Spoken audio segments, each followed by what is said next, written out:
The telling now continues into the not-so-distant future, from the time that Radagast, Farn, and Cuthbert escaped the evils of Moria. Disheartened and eager, Radagast sent forth as many eyes that would heed his call. Through air and over land they sought. The friendly beasts of Middle-earth would not fail their wizard. News was brought of Gandalf's demise, the splitting of the Fellowship, and the travelling by foot of a man, an elf, and a dwarf, tracking a band of orcs across the plains of Rohan, for what purpose was not yet known. Now determined more than ever, Radagast would not abandon these companions of Gandalf, and would assist them in any way possible.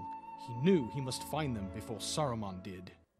While Radagast and Farn were flying in search of the three travelers, an arrow was shot from the ground, pierced Farn's right wing, and caused him to spiral quickly downward.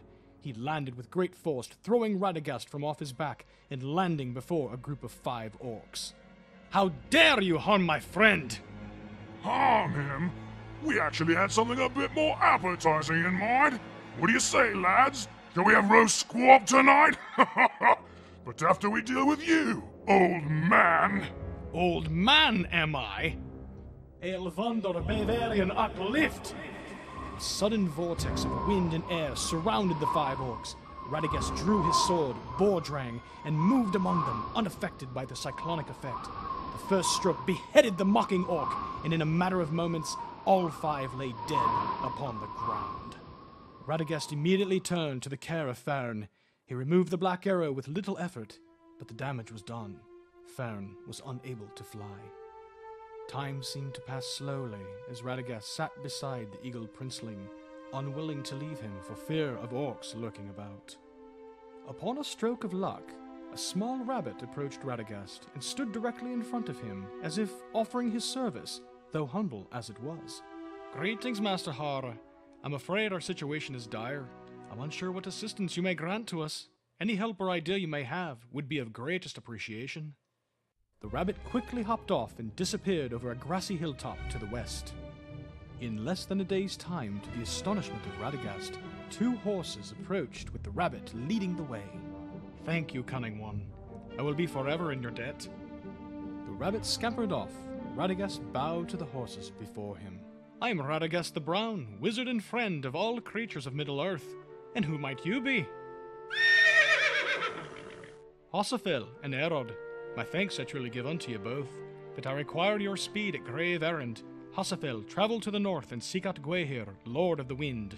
Tell him his prince has befallen peril and is wounded. Erod, to Hirgird you must go. Alert all that will come to my aid. Go now, my sons of Felaroth. With blessings of success I bestow upon you. Go." Hossafel and Erod sped off into the midday sun. Night came. It was colder than usual, and strange sounds could be heard in the distant terrain.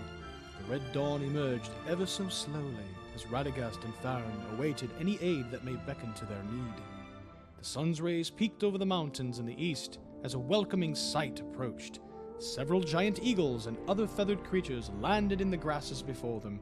It was Gwaihir and a band of his guard, along with several hawks, falcons, and other winged beasts. Cathbrid was among them. Hossafel, Erod, and Hasupad followed only minutes behind.